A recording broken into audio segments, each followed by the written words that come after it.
weight loss advice doesn't work if you have PCOS. If I had to start from scratch, here's what I'd focus on to finally see results without burning out or wrecking my hormones. I'm going to break down the top 5 biggest changes that I would make if I was diagnosed with PCOS again, and they will all save you months and months of frustration. Just to back up a little bit, I was diagnosed with PCOS in 2019. I went into the doctor because I had acne, I was tired all the time, I was bloated, I had pelvic pain. I was really going through it and did not know what to do. And I was diagnosed with PCOS and endometriosis at that time. Fast forward 2 years, in 2021, I randomly gained 20 pounds in 1 month, and I didn't know why. I didn't know what to do. My PCOS had been pretty managed at that point from other things that I put into place. And this was my first time that I really had experienced in my entire life any type of weight gain. I could not really connect the dots to why it was happening, and I just felt like I didn't know my body and how I can lose that weight and feel normal again inside my skin. However, over the next year or so, I was able to lose 20 plus pounds. Today in 2025, I am keeping all of that weight off and I feel better than ever. And that might sound amazing. However, I made plenty of my own mistakes along the way. And I do think a lot of the advice out there on PCOS was what caused those mistakes to happen.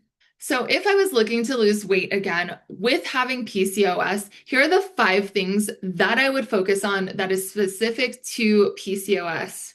Number 1, I would stop over restricting calories and stop following any type of diets.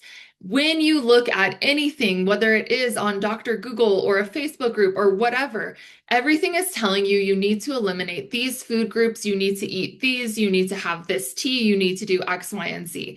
None of that seemed to work for me. It didn't matter how much I eliminated, none of my symptoms really went away. And on top of that, my weight really hung on there and I just kept feeling worse and worse. So instead, what I would focus on if I were to lose weight with PCOS again is having frequent meals, usually every 3 to 4 hours to stabilize my blood sugar, really focusing on protein and fiber in all of those meals to prevent any type of crashes, any cravings, and to help support my metabolism. Number 2, prioritizing strength training over endless cardio. When I was first diagnosed with PCOS, I was very, very into CrossFit, and that had to slow down, and I got into strength training. But as I was starting to gain the weight, I noticed that I was doing a little bit more cardio as well. When you're in the thick of it with your hormonal symptoms in general, I want to encourage you to kind of scale back on the workouts in general, but especially the cardio. The reason being is sometimes those are spiking our heart rate, spiking our stress hormone, our cortisol, and not giving us a chance to calm down, relax, replenish, recover. My cardio has started to sneak back in there, of course, because I do love cardio as well as strength training. And when I noticed that weight gain, that is when I got very, very specific about my cardio. I would only walk my dog, so keeping it in a zone 2 for my heart rate. And then I was lifting weights 3 to 4 times a week, depending on where I was in my cycle and how much energy I had. I was prioritizing at least 3 days of rest out of the gym, not working out, though I'd be walking my dog as daily because he is an active guy. I would really prioritize my rest to make sure that my body is recovering and feeling safe again to lose the weight. If our body does not feel safe, it will not lose the weight. Number 3, ditch all of the fads, the gimmicks, and those fancy supplements. So every time I would open Instagram, it felt like I was getting a targeted ad about PCOS and weight loss. And when I would go and look at the ingredients, look at the supplement, I realized that it was just kind of like garbage. Luckily, because of my background in nutrition, I could spot those things much easier. However, for most people, it is a little bit harder. What I would recommend for supplements is looking at your specific symptoms and then working with a professional, as well as pulling your own blood work to make sure that you are supplementing with something that you actually need, not something that, oh, well, it says that it helps with PCOS and weight loss on the bottle, so it has to, or, oh, this influencer is selling it to me and it worked for her, so it has to, when in reality, that Instagram influencer is probably getting a kickback for selling you that supplement. So make sure that you are tailoring those supplements to your specific needs, your specific body, your blood work, etc., before you are just loading up on hundreds and hundreds of dollars of wasted money and wasted supplements. Number four, this is probably the biggest one, but managing your sleep and your stress. For me, this is very hard because I am a type A personality and I am a perfectionist. In 2021, when I gained the 20 pounds, I was about 6 months outside of, I left my corporate gym job and started my own business, which I do think contributed to the weight gain in general because of stress. I also felt like I needed to be on 24/7, checking my emails, making sure my clients were happy. I was taking clients at times that I knew I didn't want to take clients, for example, at 6 a.m. or even over the weekends. Those are times that I do not thrive in.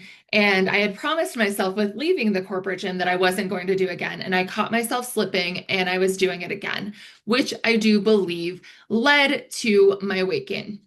So with a lot of that stress, my sleep was also impacted where I was having restless sleep. I was waking up still tired. And those two go really hand in hand, that stress and your quality of sleep. So as much as I prioritized what I was putting into my mouth through food, what I was having for supplements, how I was moving my body, it is also so important to remind your body that she is safe. If you are overly stressed, your body is not going to feel safe and you are going to hold on to weight. If you are not sleeping, you do not need to be trying to lose weight. You need to be trying to fix your sleep. And that is for in general, not just people with PCOS, but if you are in a weight loss journey, your body needs sleep. That is one of my non-negotiables with my own clients is if we are in a deficit, you need to get at least 8 hours of sleep per night so that your body is replenishing and recovering. And because then it helps her know that she is safe.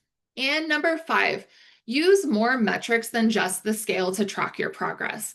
So I got into a place where I was tracking my weight every single day. And for me, that was okay because I like to understand the fluctuations of the numbers. So if I am about to start my period, that number is going to go up. If I am in my follicular phase, that number is going to go down. If I add something maybe a little salty or had an adult beverage, that number is going to go up. If I didn't have a BM, that number is going to go up. So there's so many reasons why our numbers fluctuate. For me, I wanted to see what that looked like day to day. For the average person, I do not recommend that because you can get very obsessive over the numbers. However, there were other metrics that I found really important to be tracking as well with my PCOS journey. Number one was also circumference measurements. So even if my body weight was the same on the scale, sometimes I would be like, oh, wow, I did lose an inch here, half an inch there. And those sometimes show up before the scale weight drops. So I did do circumference measurements every single week. I am not somebody who encourages my clients to do before and after photos.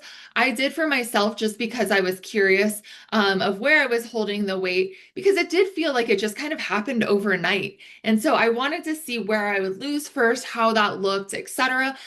So I did maybe every other week or so, I would do photos. So circumference measurements, photos, and then the other thing I really focused on was my biofeedback, which I have a scale that I use for my clients. So I used it for myself as well. So how was I sleeping? How were my cravings? How were my hunger cues?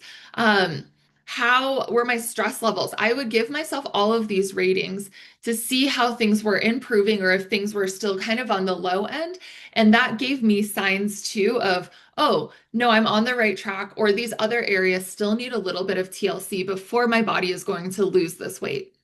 So looking back on my weight loss journey with PCOS, I totally acknowledge that I am lucky because I do have a background in fitness and nutrition, whereas a lot of people are turning towards these Facebook groups or Google or their doctor and not getting the answers that they really deserve, not getting a straightforward answer. A lot of the times it's work out more and move less, and that is actually doing more harm to your PCOS and your body and preventing you from losing weight in the long term.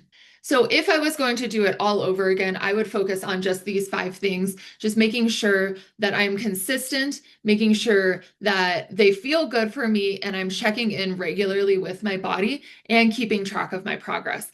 I would stop looking in Facebook groups or on Google to figure out what works because PCOS is going to be a very individual journey, and your weight loss with PCOS is going to be a very individualized journey. And figuring out what works specifically for you is the most important part of that journey. So, if I could go back and save myself months and months of frustration, these would be the 5 changes that I would make. And you can totally start implementing them today as well if you do have PCOS and you are looking to lose weight. So, which of these are you going to try first? Drop them in the comments so I can help cheer you on. And that is all I have for you this week on Hormone Happy Hour. Cheers.